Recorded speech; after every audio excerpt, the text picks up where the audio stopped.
Hello friends, welcome to the YouTube channel Karma and astrology. आज हम इंदु लग्न, लक्ष्मी योग और इनके कैलकुलेशंस के बारे में बात करेंगे। इंदु लग्न एक स्पेशल लग्न है जो कि चंद्रमा की स्थिति से संचालित होता है। इंदु का अर्थ चंद्रमा भी होता है। ये लग्न व्यक्ति की फाइनेंशियल पोजीशन को बताता है। ये बताता है कि व्यक्ति आर्थिक रूप से धनी होगा या फिर उस पर कुछ कर्ज रहेगा। इस वीडियो में हम जानेंगे कि लक्ष्मी योग और इंदु लग्न की कैलकुलेशन में किस तरह आपस में कनेक्शन है।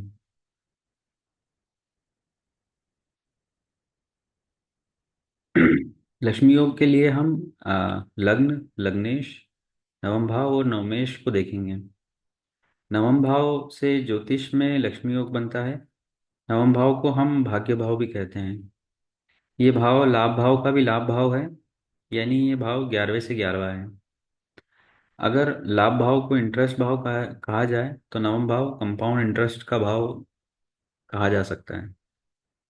अगर नवमेश उच्च का हो, केंद्र त्रिकोण में हो और लग्नेश से कनेक्शन बनाए तो बहुत स्ट्रांग लक्ष्मी योग कुंडली में बनेगा। नवम भाव, नवम से नवम यानी पंचम भाव को लक्ष्मी स्थान भी कहते हैं। अ, लक्ष्मी योग हम इस कुंडली में देखते हैं कि किस तरह से लग रहा है। ये मेष लग्न की कुंडली है। इसमें नवम भाव का स्वामी गुरु जो कि केंद्र में बैठा हुआ है और उच्च का है। और इसी कुंडली में लग्नेश को देखे मंगल जो कि उच्च का है और गुरु से भ्रष्ट है। गुरु और मंगल की पोजीशन समसप्तक हैं, दोनों एक दूसरे को देख रहे हैं। इसलिए यहाँ पे कह सकते हैं कि बहुत ही स्ट्रांग लक्ष्मी योग यहाँ पर बन रहा है। आगे की ओर चलते हैं। इंदु लग्न के कैलकुलेशंस को देखते हैं। इंदु लग्न की कैलकुलेशंस के लिए हमें इस टेबल को रेफर करना पड़ेगा। यहाँ पे ग्रह के सामने यहाँ पर एक पॉइंट्स दिए हुए हैं। उस पॉइंट्स का यूज़ करके हम इंदु लग्न की कैलकुलेशन कर सकते हैं। किस तरीके से करते हैं ये हम देखते हैं। अगर इसी कुंडली में अगर हमें कहा जाए कि इंदु लग्न निकालना है तो वो हम किस तरीके से निकाल सकते हैं। सबसे पहले देखेंगे कि लग्न से नवम भाव में जो राशि है उसका स्वामी कौन है। यहाँ पर लग्न से नवम भाव में धनु राशि है और उसका स्वामी है गुरु। तो इस टेबल में देखा जाए तो गुरु के सामने 10 लिखा हुआ है। तो यहाँ पर हमें 10 नंबर को ऐड करना है एक दूसरे नंबर से। दूसरा नंबर कैसे निकालेंगे? हमें फिर चंद्र से नवम भाव को देखना है।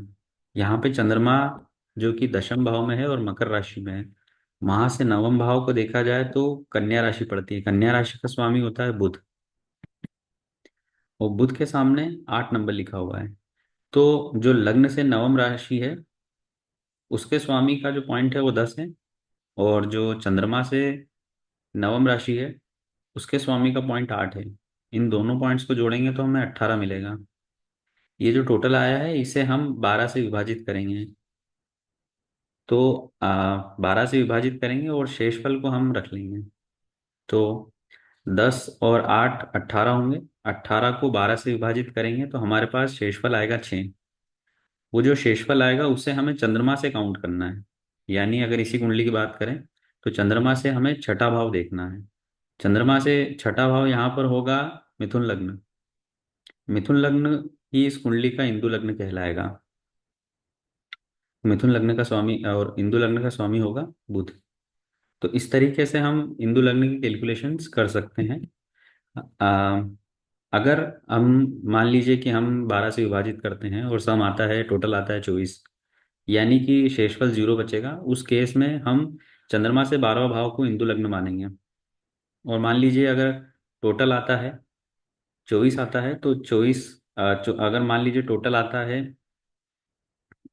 25, तो उस केस में 25 का हम 12 से भाग करेंगे तो एक बचेगा। यानी कि चंद्रमा ही उस केस में इंदु लग्न बनेगा।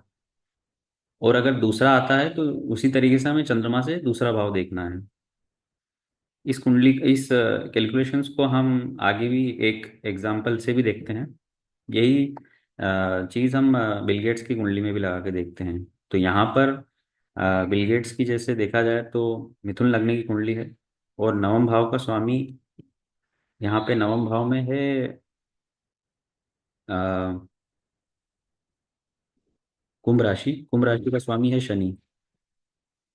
और शनि को यहाँ पर एक पॉइंट मिला हुआ है। उसी प्रकार हम देखते हैं चंद्र चंद्र लग्न से नवम भाव में है वृश्चिक राशि, और उसका स्वामी बनता है मंगल। तो शनि और मंगल को हमें जोड़ना है। यहाँ पर आया पॉइंट सात। सात को हमें सात चूंकि 12 से छोटा है, तो हमें सात को ही कंसिडर करना पड़ेगा, और चंद्रमा से सातवें भाव को देखना है। तो यहाँ पर इंदु लग्न बना आपका चंद्रमा से सप्तम, यानी कि कन्या राशि। तो ये कन्या राशि जो है इस कुंडली में इंदु लग्न कहलाएगा। अगर हम लक्ष्मी योग और इंदु लग्न को इस कुंडली में अप्लाई करते हैं, तो ये देखते हैं कि लग्न से नवम भाव का स्वामी जो कि शनि है वह उच्च का है। और अगर चंद्रम से नवम भाव को देखा जाए तो वहाँ पर राहु बैठा हुआ है। राहु चूंकि इंफॉर्मेशन टेक्नोलॉजी का कारक है। तो बिल गेट्स को तो सभी जानते ही हैं कि किस तरीके से उन्होंने इंफॉर्मेशन टेक्नोलॉजी के बारे में विस्तार किया है। अगर हम इंदु लग्न को देखें यहाँ पे, तो इंदु लग्न का स्वामी बुध यहाँ पर उच्च का होकर बैठा हुआ है, लगन में ही बैठा हुआ है। तो लक्ष्मी योग के हिसाब से और इंदु लग्न के हिसाब से ये बहुत स्ट्रांग कुंडली है। इंदु लग्न का हम कैसे यूज कर सकते हैं बाकी की कुंडलियों में, वो हम आगे आने वाले वीडियोस में देखेंगे। तब तक के लिए धन्यवाद। Thanks for watching the video.